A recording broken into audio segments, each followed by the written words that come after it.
I just went on a VIP tour of Star Wars Galaxy's Edge at Disneyland in LA. In this video, I'm going to show you all of the Star Wars themed rides, the lightsaber building experience, plus some of the stores, merch, character interactions. Hi. We got to go to the Cantina Bar at night and also back to Galaxy's Edge during the nighttime, which is a completely different experience. Also got to experience some of the other rides at the park like Pirates of the Caribbean and Indiana Jones, each a unique experience in itself. Treasure enough for all. So I was in LA with a few of my other Aussie YouTube friends, including DarkViperAU, TGG, and Modest Pelican. What's your favorite part of being in the cantina so far? The cheers. I'm honestly so excited to share this experience with you. The VIP tour was honestly insane because they get you onto every ride pretty much immediately. No wait times. We had the VIP guide for about 7 hours, so honestly heaps of time to do everything we wanted. I got to the park around 10 AM in the morning and didn't leave until around midnight, so this is basically the full day that I filmed here. Also just want to say I haven't been paid or told to make any of this. I just wanted to do this because I was at the park. This is all my honest impressions, but I feel really lucky to have had such a unique experience. Also, after Disneyland, instead of going back to Australia, I decided to fly to Argentina, which is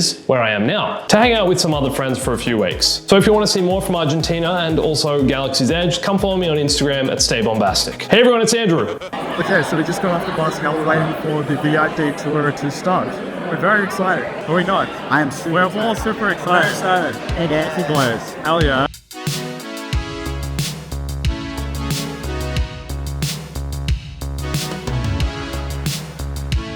We're in Disneyland, but this is like the park before the park. There's kind of a whole place you have to walk through that has, you know, all stores and stuff and restaurants and things. But this is kind of before you actually get into the actual theme park. We just went through security. So next up, we're gonna go through, scan out passes, and then we'll actually be in Disneyland. That's the California Adventure Park, which is a different park over there. But these are actually the original front gates for Disneyland over here from way back when. Even the garbage bins are Disney. Yay. This is the entrance. There it is. We're nearly in, guys. You can see Mickey Mouse on the grass over there. So, big part of having the tour guide is that as we walked through the park, she was telling us all trivia about the place. I said some of it while I was there on camera, but I'm also going to share more if I remember here. So we'll do that as we go along. So apparently Walt Disney's original reason for wanting to do Disneyland was just so he could have his own big train like this, which is kind of funny when you think about it. Dude just wanted a big train and built himself an entire theme park because of it. Making dreams come true, right? So apparently in 2019, this was the most Instagram spot in the entire world here. So I guess I have to post an Instagram from here, right? We're going under the bridge. We see Star Tours. I think that's the original Star Wars ride that was here, but they keep adding more stuff to it, which we're going to see later. It's very exciting. Welcome to Disneyland, everyone. We're walking through the main gates. Up there is the castle, but this is coming up on Main Street. And it's already getting hectic and busy. So many people. I think honestly, that was my big experience. The first time coming here, it just felt like I've never seen this many people in my life. This is my 4th or 5th time at Disneyland, I think. But this is the first proper VIP experience I've had, which is kind of cool because we get on the rides pretty much straight away. Okay, this is the main part of the park. This is it. Main Street. You see the giant castle. Pretty sweet. At night there's going to be fireworks here. The whole place lights up. So I said at night there's going to be fireworks here. There weren't fireworks, but we got something else instead. There is honestly something just so magical about it. It's like seeing the bubbles move through the streets. It's not even like that nice a day, but it's still so nice to kind of be here and just, I don't know, be part of the atmosphere of it.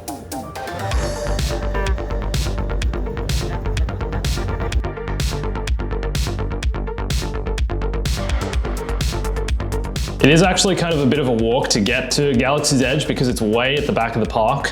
Welcome to Galaxy's Edge. This is the entrance. We're about to walk into Batuu, otherwise known as Black Spire Outpost, which is what it exists as in Star Wars canon. This is an actual location in Star Wars that has all official lore. Everything here is supposed to be lore accurate. Even just the architecture and the buildings, you feel like you're suddenly entering Star Wars.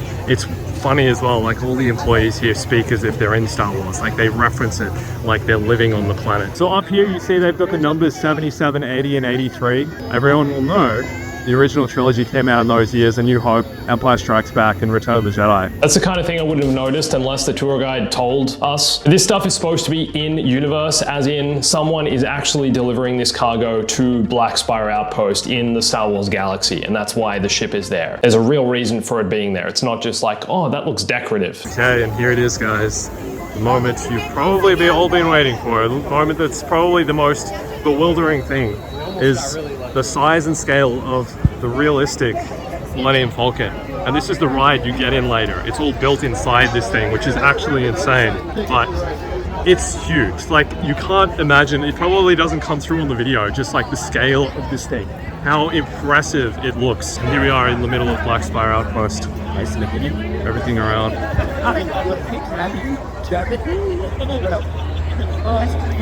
Like, seriously, look at the size of this thing. The cockpit is in there. I feel like I'm in Star Wars, and that's the crazy thing about this park. You're like actually in the world. It's all here. It's all here. Unbelievable. Every time I've been here, it's still such a wow moment to just see it. It's in real life, it exists. It's a real thing. Chewbacca has arrived. Can I get a selfie? It's Chewie. Hi. Was it a childhood dream come true to meet Chewie? Maybe. Maybe it was. And now I've done that. Now I can successfully say I've done that. We're here with Ray. Ray is here. Today we're walking up into Smuggler's Run, which is the Millennium Falcon ride, which is right there. We're going in, we're about to plow up the Millennium Falcon. Okay, so the first ride we did on the day was Smuggler's Run, which is the Millennium Falcon ride. I have done this one a few times before, but your experience largely depends on which role you get. There are 2 pilots, 2 gunners, and 2 engineers. And my personal preference is to be a pilot. One of you basically controls the X-axis, and the other pilot controls the Y-axis, which makes for some hilarious chaos. But before you get in, you get to meet a friendly face. Welcome, my friends. Welcome, welcome. What a fine-looking group of flight professionals. You remind me of me, but without the bounty on your heads. Okay, we're going into the Millennium Falcon. We're in the foyer. So going in the Millennium Falcon, you only get to spend something like 30 seconds to a minute in kind of the hangout area where the Dedrick table is. I honestly wish you got a bit longer in here just to look around and kind of get a few more photos and stuff. They kind of rush you through though. We got a quick few photos sitting at the table, but just being in this room, you feel like you're in it, man. It's just wow. And then you walk through the cockpit and Hondo's shouting orders at you. Welcome, welcome. Right this way, my friends. Come closer, come closer. You will be intercepting a first-order train shipment of coaxium. Gunners, you clear the path. Pilots, line up behind the train. And engineers, you harpoon that precious cargo. Now get the move on, and know that I have complete faith. Seated and supervise young ones. Dark Viper, have you ever piloted the Millennium Falcon before? Many times. Dude, you're good hands. Okay, we are online. We're about to pilot. Okay, so the ride itself is hard to translate through video because the whole chair and the whole cockpit is basically moving as you're in it. And as a pilot, as you're controlling one of the axes, it moves around. The thing is on rails, so it's basically a set course and then you can move a certain amount within the set course. Dark Viper and I, for whatever reason, kept crashing into heaps of asteroids. He told me I was in safe hands. Clearly I wasn't, man. He lied. Jumping to light speed though for the first time, honestly, unreal experience because the whole cockpit goes like and you feel like you're actually being sent into space. Pulling the lever back as well, like the emotion is so there. As far as I know as well, in the ride there are a few different scenarios that can play out, which is similar to Star Tours, which I'm going to show you a bit later. But each time you ride the Millennium Falcon, I think you'll get a different scenario where you go to a slightly different planet and fly through a different course. I'm pretty sure that's the case for this one as well. We had Modest Pelican and TGG on the guns, and I told them to keep shooting the asteroids out of the way, but I don't think they were doing that great a job, to be honest. And it is an actual game that you're playing. So you see the score here, we had minus 1,100 for collisions. That's because they didn't shoot the asteroids out of the way. And Dark Viper let me down, man. Bro, you're a GTA speedrunner. Learn how to dodge some asteroids. He's not used to being in space, clearly.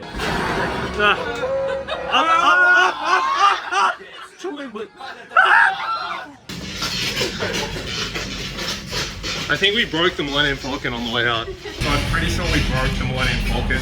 We crashed a lot of times and now it's kind of like acting strange, making strange noises. Oh, don't blame me. Blame Dark Viper. He crashed many more times than me. You crashed way more than me, right? No. Yeah, it was him, 100%. You were meant to avoid the asteroids, not aim for them. I mean, you were supposed to shoot them, so we didn't hit them. Sure. Oh, yeah. Oh, Pilots, why didn't exactly. you tell me this? Exactly.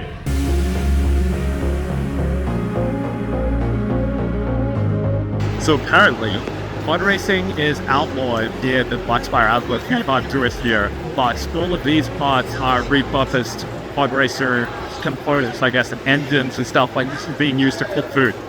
Pretty cool. This is like the main shopping part of DarkViperAU Outpost. Basically some of the like merch stores in here that are kind of, it's like street vendor kind of stuff. But you can get like t-shirts. I brought some chance cubes from, I think, this store actually. And there's like some, you know, kind of cool little trinket kind of stuff, like Princess Leia and Ewoks and dogs. Kind of cute. Chewy for your shoulder. I feel like some of these you can put on your shoulder as well. They're kind of cool. Jelvis Vader. Oh, that's cool. It's like miniaturized speeders. Speeder bikes. Kind of cool. Everything feels so tangible as well. I think that's like part of it. It feels like part of the world. X-Wing parked right here. I'm pretty sure I've sat in one of these before. Not here. Was that some convention or something like that? But I've sat in a real X-Wing. A real X-Wing. We took off and went to bars. Okay, apart from the N1 Naboo Starfighter, the A-Wing, otherwise known as the Andrew Wing, is probably my favorite ship in Star Wars. It's this so sleek. It looks like a race car. I think that's why I like it. How does the US, what do you call it, like Galaxy's Edge Coke compare to Australia? Not as good as the stuff in Australia. Sure. Most things in Australia are better. But it looks cool. It does look cool. The bottle looks cool. And it's still pretty good. A patriotic man. Yeah, that's it. I think TGG is going to have trouble getting his Coke bottles back into Australia because they're going to think he's carrying thermal detonators, hand grenades. How can we get it back to Australia? There is one way.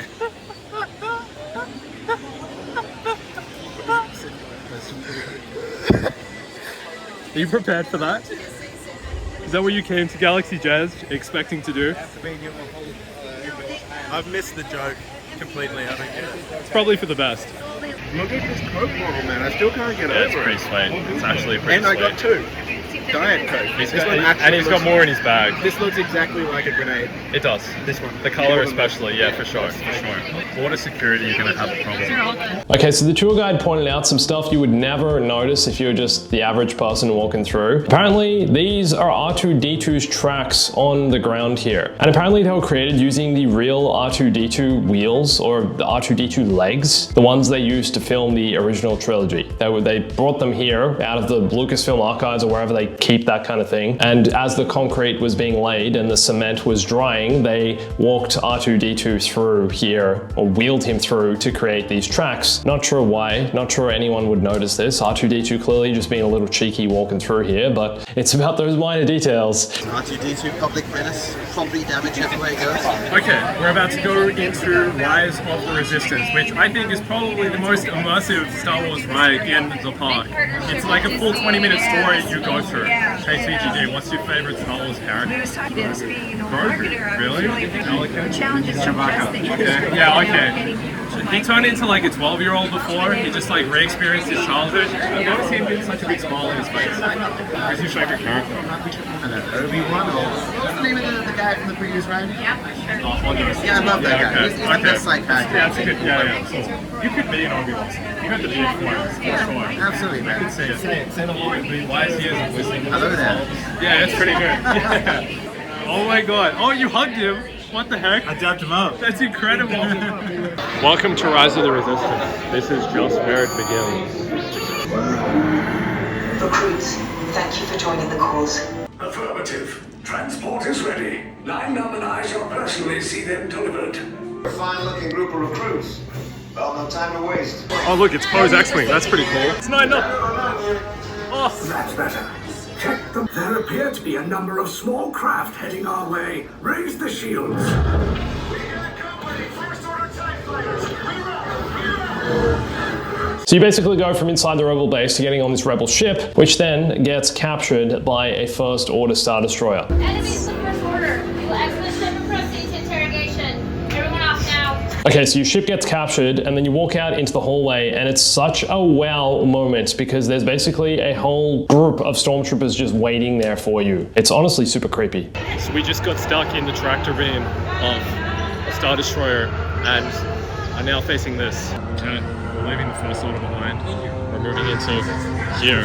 We've been locked in. I don't know how we're gonna get off this Star Destroyer. It's hard to see in the video, but I like how all the staff are dressed as Imperial officers, First Order officers. They're telling you where to go on the ride, but it's in universe. They're in character. You're being taken hostage and prisoner just to lead you on to the next part of the ride. How does it feel to be captured by the First Order? It's great.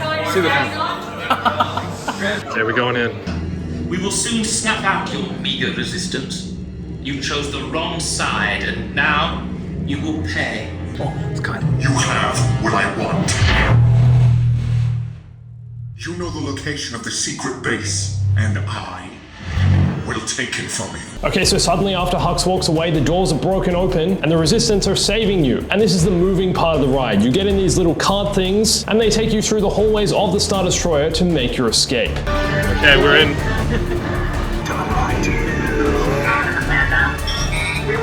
Oh, wow. And the thing basically drives you through different sections of the Star Destroyer. You go past AT-ATs, there's blaster fire, you feel wind on your face at times. You watch as the rebels outside have brought their fleet and are attacking the First Order Star Destroyer. And then there's also a moment that takes you up on an elevator. But just remember, what goes up must come down. And for me, this was the best part of the ride. You go into this little section where you can see out the window and suddenly you drop out into space. You feel the floor collapse beneath you as your escape pod launches, and then you finally land down on the ground. Lieutenant, back here. Relax. I saw the little like drop symbol coming up. I was like, no way. No way. As soon as you go up, I'm like, wait a second, we have to come down again. Yeah. Yeah. That was so funny when kind of up there and then it waved. Yeah, nice. That was a crazy ride. It's pretty cool, hey. Yeah. Actually pretty unique. It's like so expansive. Yeah. The multi-layers, I think like the storytelling, the fact you have to kind of escape. Yeah, No, that it's got all those levels, yeah. You wouldn't catch that in Australia. Right? No, sure. Okay, so I had a few entanglements, interactions with First Order Stormtroopers. These guys are honestly pretty cool. They have all these automated voice lines. It's not the actual person in the suit that's talking to you. But for the longest time, I was trying to figure out how they actually say the right things, because it feels like everything you say to them, they have somewhat of an appropriate response. They're not just saying random lines. And I believe it's all in their movement. You see them moving their arms and their head in different positions when things are said, and I think that's what triggers it. So the actor inside basically just has to learn a move set to say certain things when necessary. And I think they also might have buttons on their blaster which they're also holding. Also, we asked them to point the blasters at us and they wouldn't do it. Disappointed. Maybe You're at the next one. okay. Yes, sir. I'll be there, okay? Sure. That's affirmative. I'll be there if you're there. You have to be there too. Good. Okay? That works? So this Stormtrooper, for example, is asking me to come to an Imperial First Order rally or something like that. And I'm like, okay, I'll be there. Okay, so this is the droid store. This is where you can build your own droid. This is an experience we didn't do. We chose to do the lightsabers instead, which is about to come up. So cool they have merch at BD1. So in here is where you can build your own lightsaber. And this is the only reference to it being anything related to the Jedi, because the Stormtroopers were just over there. Keep a close eye on here, and apparently if the Stormtroopers walk too close to here, this will stop. Like they'll stop operation, or they'll go inside. Palpatine. Office. Very creepy. Like, very creepy. What the hell is going on there? As if this guy put this up in his office and everyone's like, nah, he's not evil, he's fine. That like he has this hanging on the wall, are you kidding me? The signs were there, I'm just saying. So this is Doc Ondar's Den of Antiquities. This Mandalorian helmet up there, that's pretty sweet. And this is basically where you can buy all of the lightsabers. Okay, so we're about to go into the lightsaber building experience. Now, you can build one of 4 template lightsabers and then choose a few different parts in between. And you have to choose which option you want before you go in. Now, take a guess which one I decided to pick. So we are about to build our own lightsaber. Ready to build a lightsaber? Finally, we have red, the crystal of power, held by the likes of Darth Tyrannus, Darth Vader, Darth Maul, now Supreme Leader, Kylo Ren.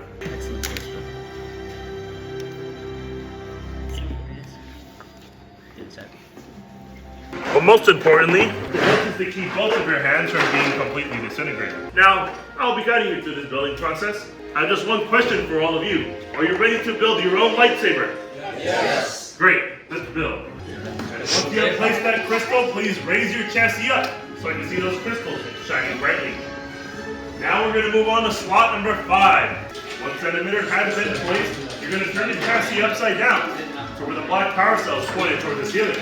Then you're going to choose a pommel down from slot number 4 and twist it above that power cell. Same as your emitter. What do you think? You guys like it? It's probably the most evil looking one I think you can build. It's like just too spiky. I like it. It looks like the lightsaber of a Sith Lord, and I think I've been called that recently, so it goes hand in hand with my current mood and character. Chosen for yourself, you have. It is time. But the moment where you activate them all at the same time is honestly such a sweet, memorable moment. And together, all at once, activate! You have just built a lightsaber like the Jedi. You too can change the galaxy. Now raise those sabers high! You feel like you're part of the community, you feel like you're part of Star Wars. Yes, this experience is expensive, but I honestly do think they make it feel memorable. I'd like to say here on the Black Spire Outpost, till the spire! Britney Spire! Okay, Britney Spire is something the tour guide told us about. Apparently this statue outside Doc Ondar's Den of Antiquities is called Britney Spire. Not sure why. All the food is Star Wars themed as well, like this was a Felucian garden salad or something like that, named after the planet Felucia. I also had a cold brew coffee, but it's called Caf, which is also mentioned in Andor, I believe.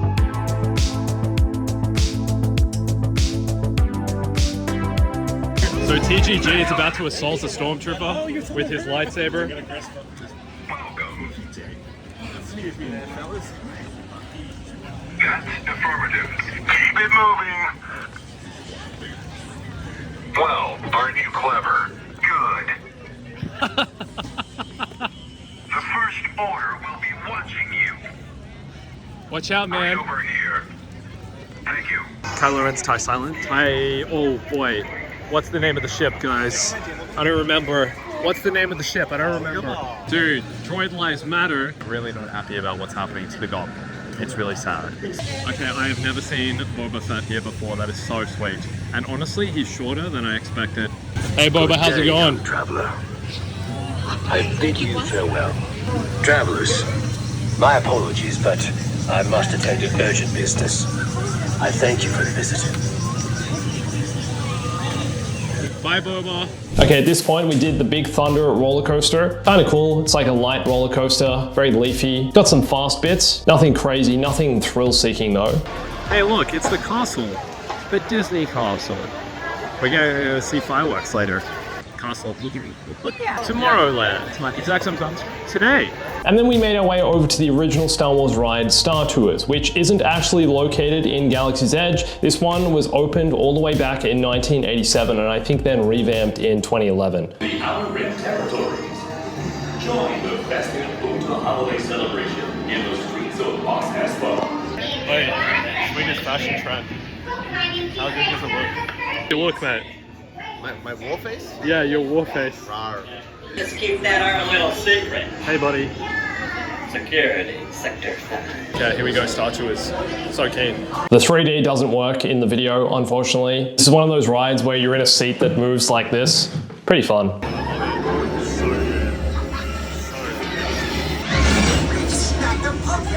You're traveling with a friend of mine that has vital information for the rebellion. The spy? I knew it. Head to the rendezvous point I am sending you. Just a moment, Artu. Let us consider this. Yes, I do believe these are purple.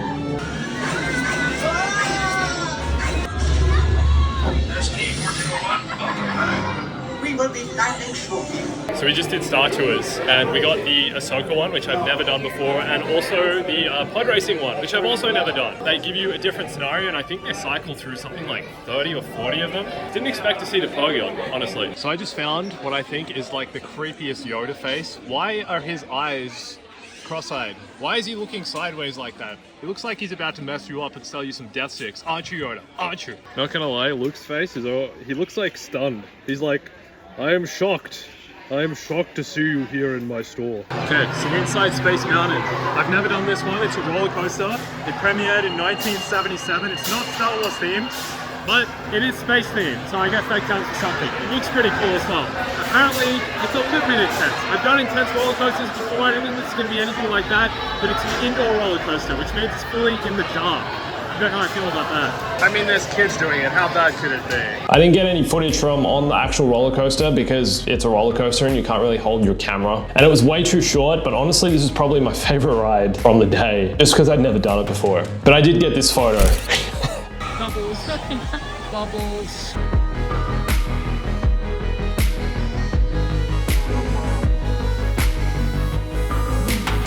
So the population of Toontown was going down, which is a bit scary. So what, people are just like dying? They just lost like 1 million people. Dark Viper pointed this out to me, well spotted. So apparently this is a new ride. I haven't done this one before. I think it's only recently they were picked. Let's see how it goes.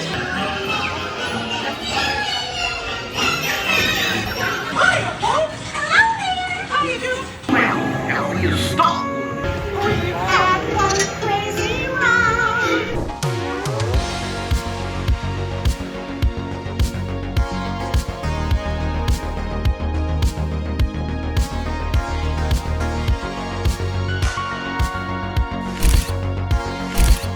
This is the Pirates of the Caribbean ride. Fun fact about this, it actually opened before the films. This ride existed and was the inspiration for the Pirates of the Caribbean films. And Walt Disney perceived of this idea, but didn't live long enough to see it brought to life. It was his final idea for a ride and was completed a few years following his death. This is also where Jack Sparrow originated from. Okay, we're heading into the Indiana Jones ride. This is probably one of my favorites in the park. I try and do this one every time I've been. I think I've done it every time anyway, but it's like you're sitting in Indy's Jeep or kind of a car, and it takes you on. It's like a very light roller coaster with some sweet drops. Really looking forward to that. Part of it is just like immersing you in the world, but like you're walking through immediately and you're already in, you know, look at this stuff.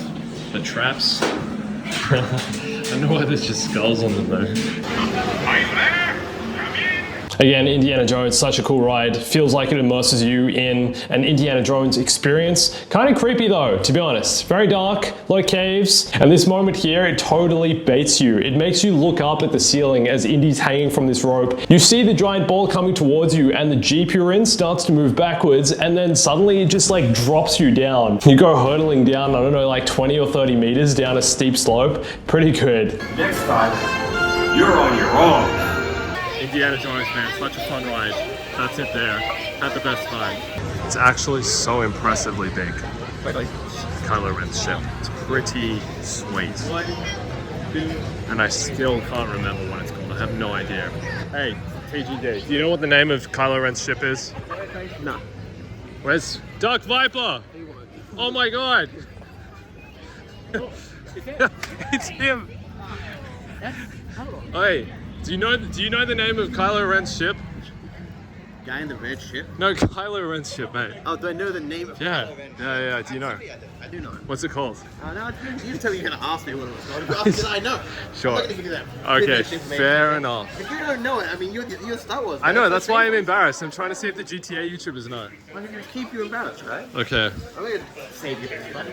Dark Viper's trolling me. He's claiming to know the name of Kylo Ren's ship. He doesn't know. I'm calling you out, Dark Viper. You lied about your piloting abilities and you lied about your Star Wars knowledge. So this is a Sarlacc pit, and apparently this is what the Sarlacc looks like under the ground.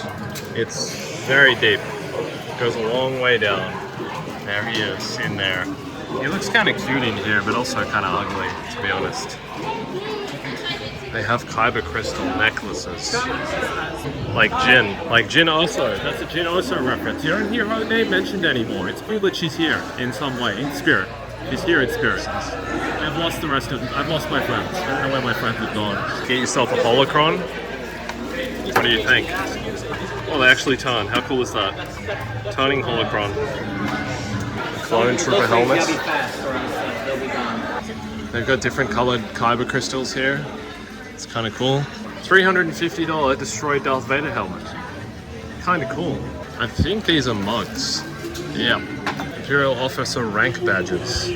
So the Kyber crystals are kind of interesting. After you do the saber building experience, you can come into Doc Ondar's Den of Antiquities and buy all the different colored crystals. However, the red ones are actually a bit of a lucky dip because some of them, for whatever reason, are black crystals or white, or I believe there's one that's like a broken red, kind of like Kylo Ren's. So I convinced TGG to buy one and see if he got one of the special ones. And he doesn't know how to open it. Gotta take the wrapping off. This is the first step. Did you say it could be red or it could be the black one? Could be black or it could be red with lightning through it or something? Yes. Yeah. Like the Kylo one or something, yeah. Come on, man. Full send.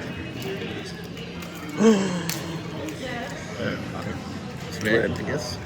Could be the Kylo Ren one. Reread the thing. I got red. You got red as well? Okay. The second sister. Red as well. Which one did you ever read in the thing? What's the thing said? Second sister? Yeah, it's the first red. Well, I told you yours is second sister as well. Yeah. Interesting, second sister. So next up, we had a booking in the Cantina Bar, and this place is honestly really cool and immersive because randomly they'll just stop the music because the droid who's the DJ malfunctions and the whole place rallies together to get him working again. Yeah. I know, right? How rude. He's coming back. Hello, folks. I'm DJ Rex. This may be your first time here, and it's mine too. It was also around this time that TGG, for whatever reason, decided to inform me that the word for this Star Wars music is jizz. The Star Wars version of jazz is officially called jizz. Cantina vibes. Vibing in the cantina. He's playing some jizz. Yeah. Let's be real. We know what he's playing. So we're finishing the night in the cantina. We're gonna go and take some photos after this though, but it's pretty cool in here, as DarkViper is showing me. What's your favorite part of being in the cantina so far? The cheers. We also got these special mugs that they let you take home, as well as the Rancor Teeth beer set. It is cool. The Lost Cat, and then this is the Rancor Tooth. The eyes are creepy though. They're cross-eyed again. Why is he cross? All the creatures here are cross-eyed. Rancor Tooth. Yeah. Not the bad. Nighttime on Batuu is actually really special. It just changes the whole atmosphere, the mood, the lighting is so different, and it's really pretty. You see, now Kylo Ren's TIE Fighter, or whatever it's called, isn't quite as scary. It's actually more menacing, to be honest. Also, the lightsabers all look great. Pretty sweet. Look at this place. Look at this place. Look at it. It's unreal. Unbelievable. How pretty is the castle at night? We're about to watch the fireworks. It's gonna be sweet. Okay, so we got given these special seats to watch the fireworks. We sit down, we're waiting for like half an hour, and then suddenly this announcement comes on being like, oh, I'm sorry, there are no pyrotechnics happening tonight, so we're gonna just do a light show instead. So we'd waited and been told the whole day to build the anticipation to watch the fireworks, which normally happen every single night at Disneyland, but I think when the weather's bad, they decide not to run them and do this light display instead, which was honestly still pretty epic. Okay, so earlier in the day, we'd actually dropped off our lightsabers at a place that holds them for you as you walk around the park. So late at night, we went back and got them to do some sweet ass saber spinning in front of the Millennium Falcon to get those Instagram photos. That's what it's all about.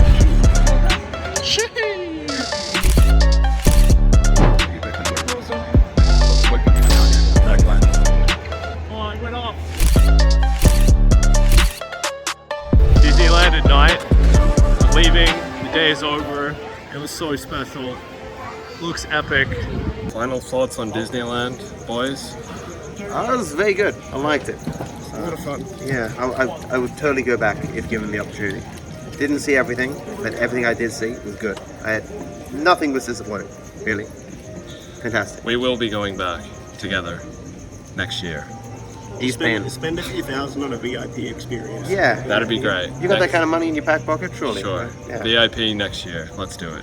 Okay, so overall, this was an incredible experience. Honestly, yes, it was insane having the VIP tour, gave us the special look at the park, but I think you get a similar experience just by buying the Fast Pass if you go, which basically gets you faster access onto all of the rides. If you've never been to Disneyland, I hope this video gave you a bit of an idea of what the experience is like. Also, just want to say thanks to my friends for being in this video, TGG, DarkViper, and Modest Pelican. Go check out their channels if you haven't already, if you don't know who they are. And if you enjoyed this style of video, please let me know and maybe I'll do more like this in the future, more IRL stuff. It was heaps of fun for me. Thanks for watching this. My name's Andrew. Catch you soon.